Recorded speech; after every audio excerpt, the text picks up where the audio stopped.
This afternoon, something happened that will reshape North American politics for decades to come.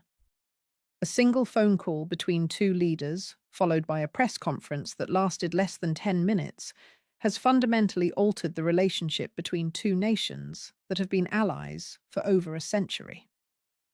What I am about to tell you involves energy markets in chaos, billions of dollars shifting hands within minutes, and a rejection so definitive that it left the most powerful government in the world scrambling for a response. This is a story about sovereignty, about leverage, and about a moment when one country decided that its independence was worth more than any deal on the table. If you think you understand how this crisis between the United States and Canada has been unfolding, I need you to reconsider everything, because what happened today changes the entire calculus of this conflict. At exactly 2:47 p.m. Eastern Standard Time today, the White House released an official statement announcing that President Trump had personally called Canadian Prime Minister Mark Carney. The purpose of the call, according to the statement, was to propose an immediate bilateral agreement that would resolve the ongoing crisis between the two nations. Now, I have been covering this dispute for weeks, and I can tell you that this phone call was unexpected. The White House had been escalating rhetoric, imposing tariffs, and making threats. A sudden offer of resolution seemed out of character. And as I began reading the details of what Trump proposed, I understood why the White House felt confident enough to make this move. They believed they had crafted an offer that Canada could not refuse. They believed they had found the formula that would end the standoff on American terms. They were wrong, and I am going to show you exactly why. According to the White House statement, Trump offered to suspend all tariffs on Canadian goods. He offered to reaffirm the United States' commitment to NORAD, the Joint Aerospace Defense Command that protects both nations. He offered to restore full intelligence sharing, which had been reduced during the height of this crisis. These are significant concessions. Tariff removal alone would save Canadian businesses billions of dollars. NORAD reaffirmation would address Canadian security concerns about whether America would honor its defense commitments. Intelligence sharing restoration would repair a critical element of the security relationship. On the surface, this looked like Trump was giving Canada everything it had been demanding. The White House described this as a generous offer that would restore the partnership that has served both nations for generations. They said the president was confident that Prime Minister Carney would recognize this as an opportunity to end the dispute and move forward. That confidence lasted exactly 96 minutes. At 4:23 p.m., less than 2 hours after the White House released its statement, Mark Carney walked to a podium in Ottawa. The International Press Corps had gathered, expecting some kind of positive development, perhaps the announcement of negotiations, or a framework for resolving the dispute. What they got instead was 4 words that will echo through history. Carney looked directly into the camera and said, "The answer is no. Not a conditional rejection, not an offer to negotiate different terms, not diplomatic language leaving doors open for future discussions, just a flat, definitive, unmistakable refusal." And then Carney explained exactly why he was rejecting what the White House considered a generous offer. His explanation has sent immediate shock, waves through energy markets, through capitals around the world, and through the White House itself.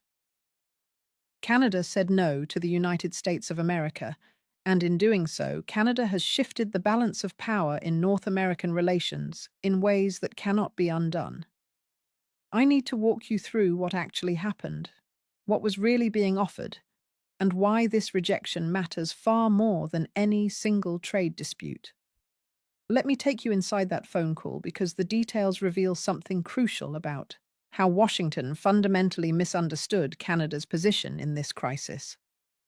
According to sources familiar with the conversation, which took place at 1:15 p.m. this afternoon, Trump opened by telling Carney that the dispute between their two countries had gone too far. He said it was time to make a deal and that he was prepared to give Canada everything it had been asking for.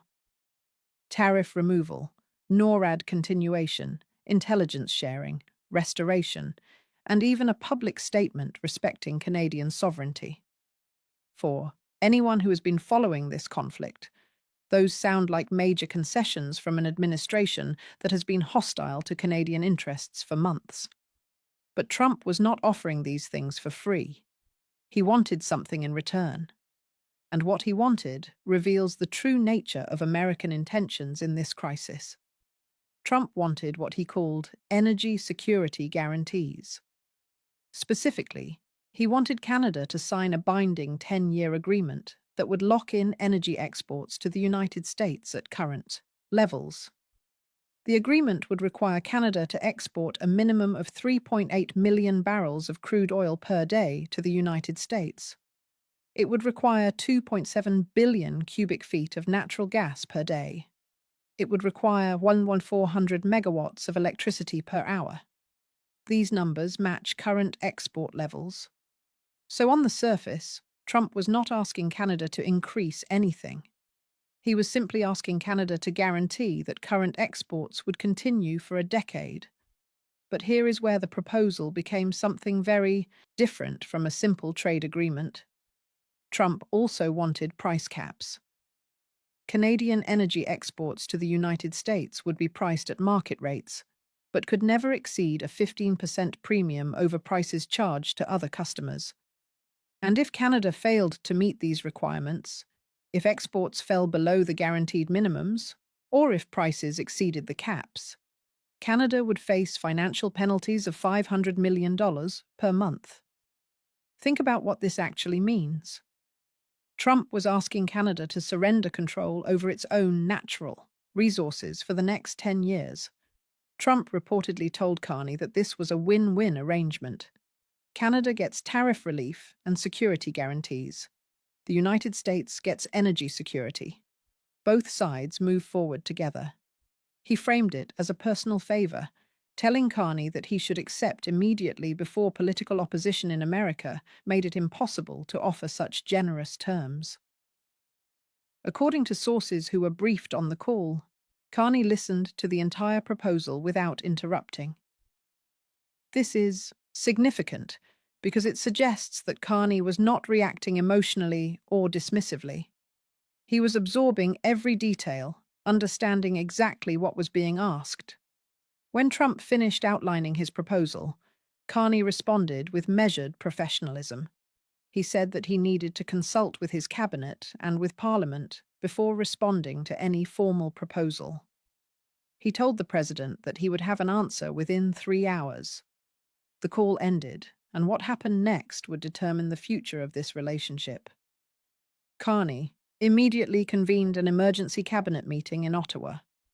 According to sources who were present in that room, the meeting lasted approximately 45 minutes.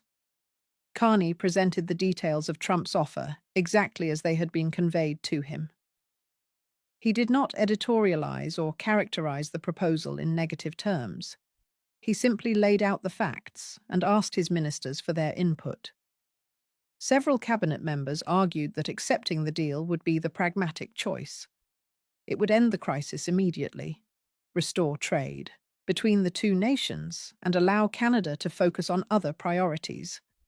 These ministers pointed out that Canada was already exporting these quantities of energy to the United States anyway, so formalizing those exports in an agreement would not change anything practically.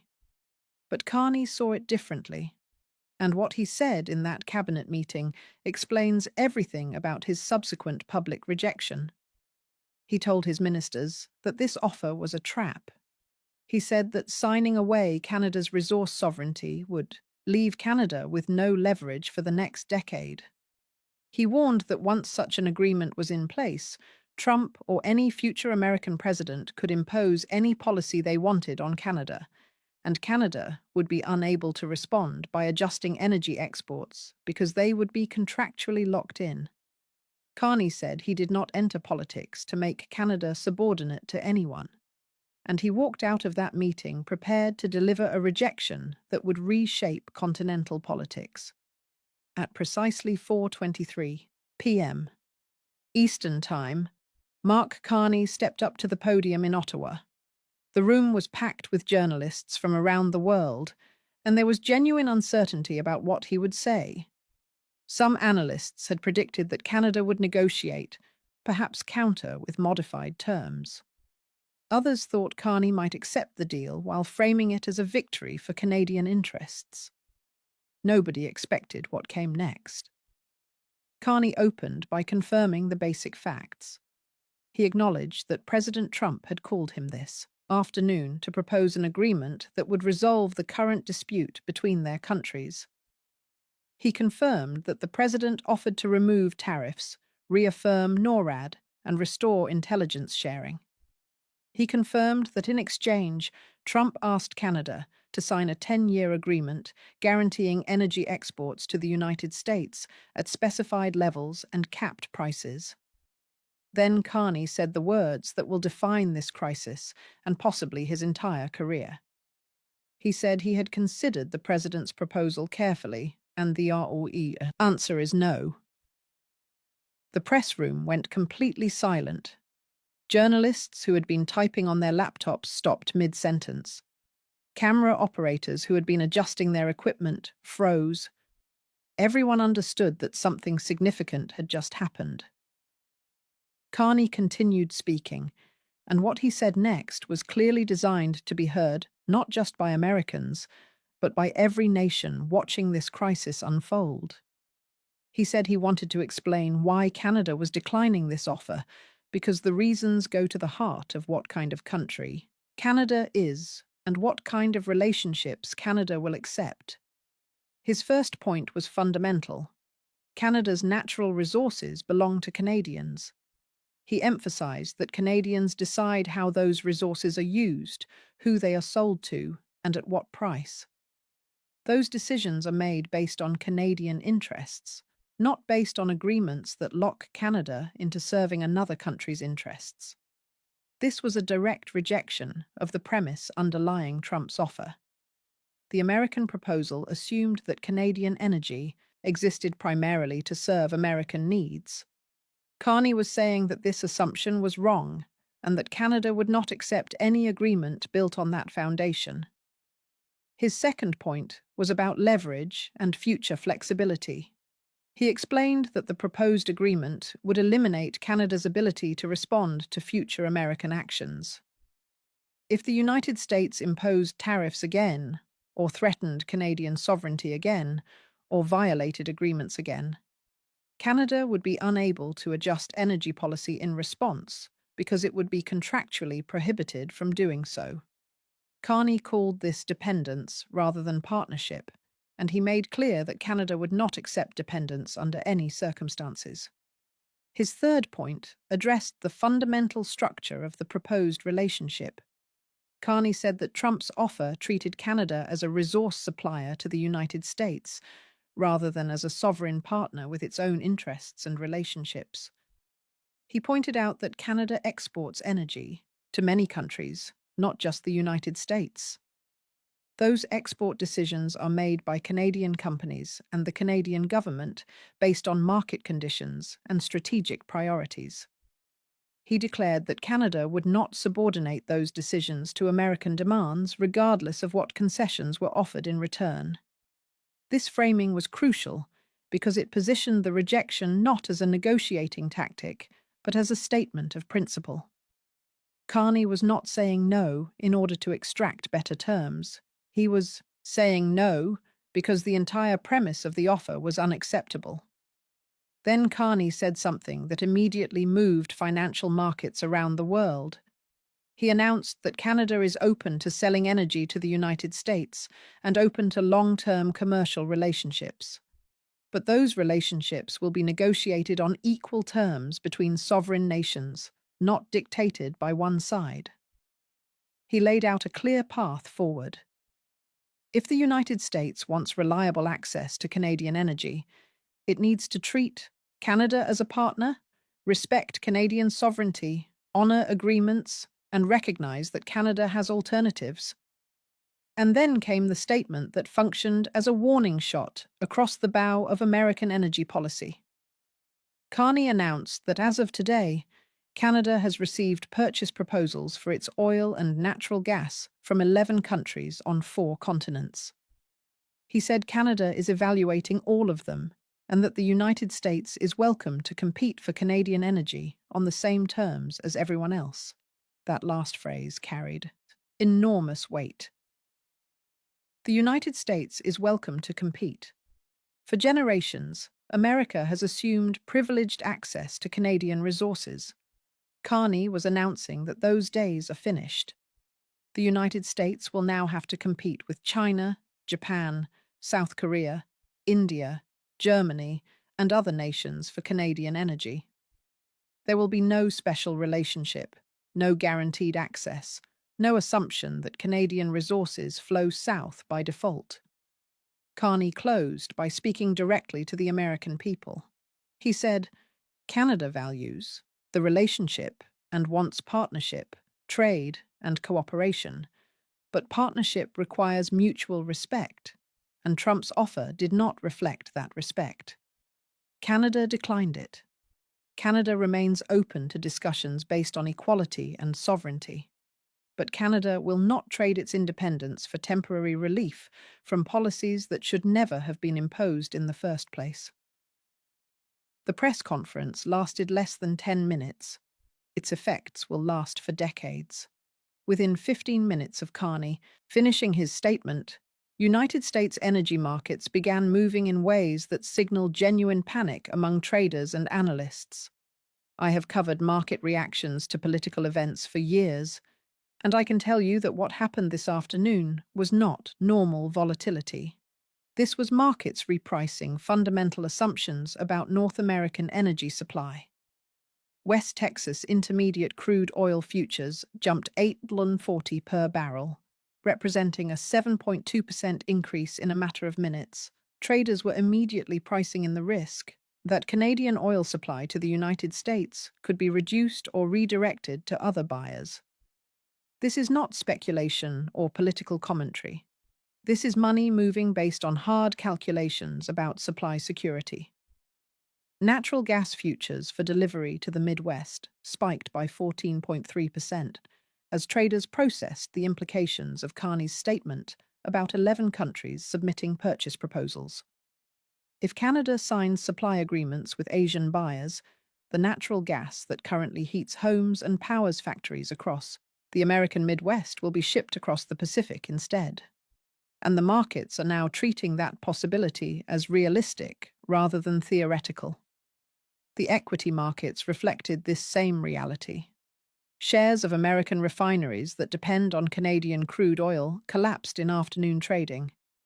Valero Energy dropped 11%. Phillips 66 fell 9%. Marathon Petroleum declined 13%. These are not small movements for major energy companies.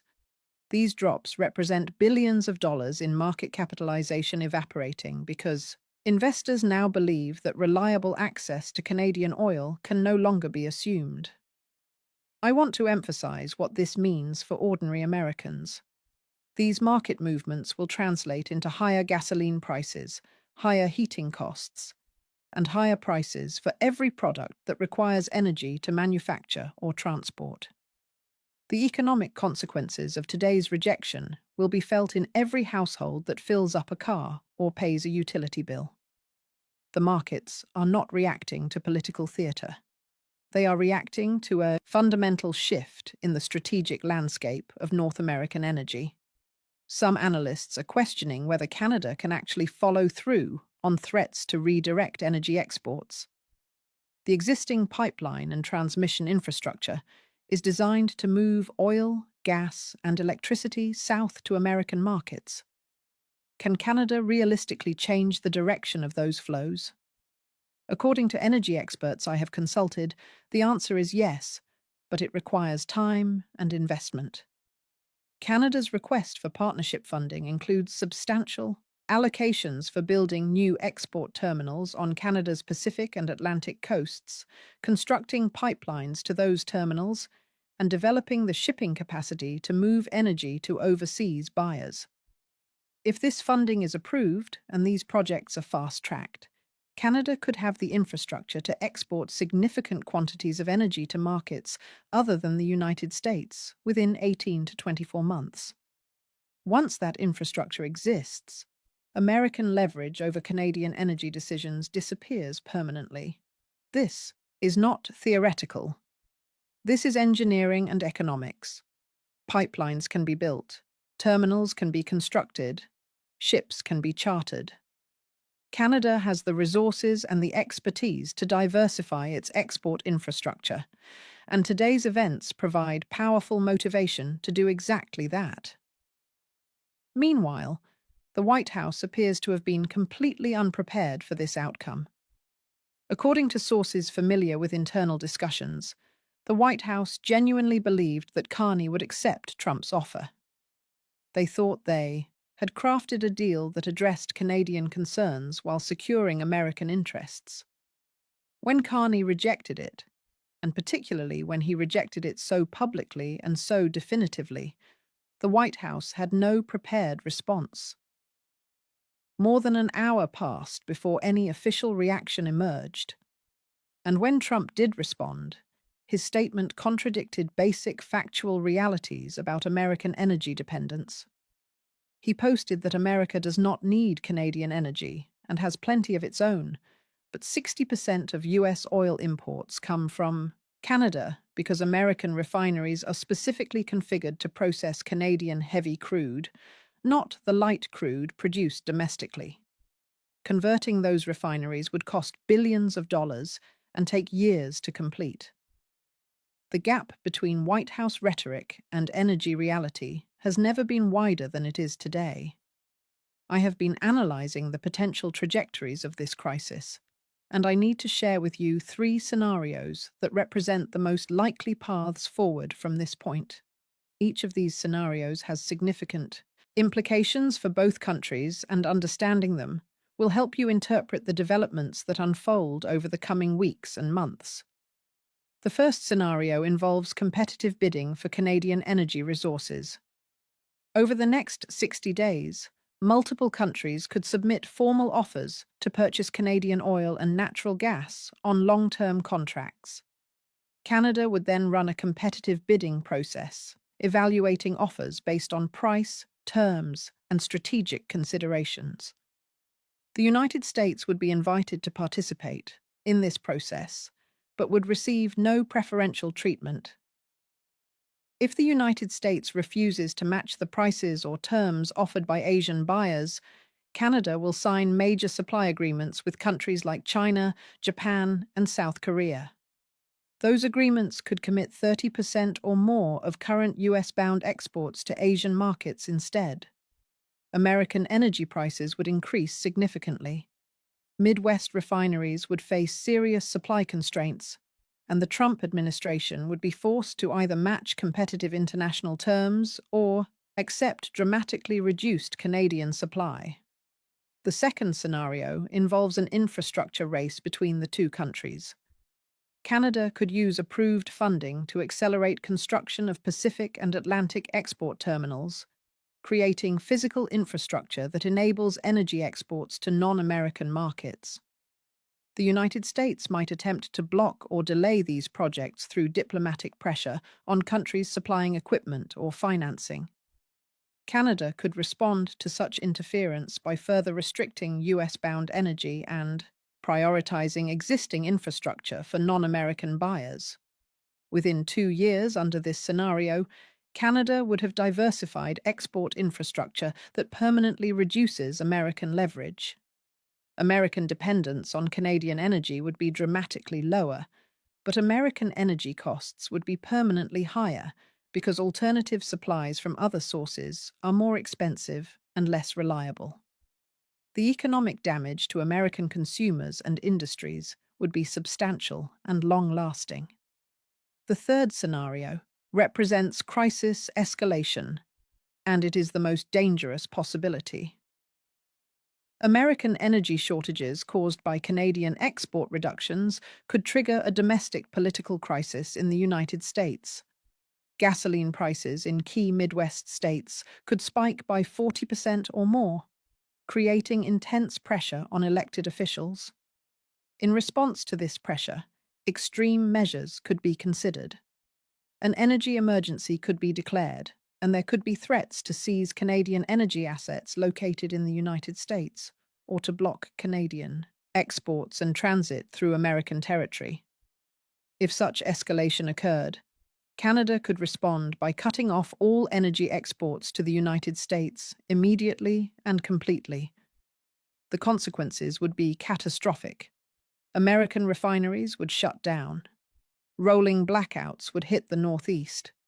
The economic damage would be measured in hundreds of billions of dollars. Under this scenario, Congress would ultimately be forced to intervene, compelling acceptance of Canadian terms simply to restore supply. The American position would collapse entirely, and the long-term damage to the bilateral relationship would take generations to repair. I am watching several indicators that will help determine which scenario unfolds. First, whether any country publicly announces an energy supply agreement with Canada within the next 2 weeks. Such an announcement would signal that competitive bidding is already underway and that Canada's alternatives are real rather than rhetorical. Second, whether American energy prices continue rising in domestic markets. Sustained price increases will create political pressure that limits American negotiating options.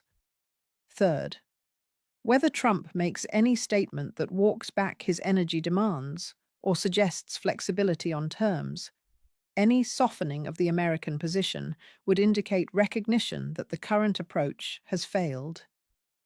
Today, Canada said no to the United States of America.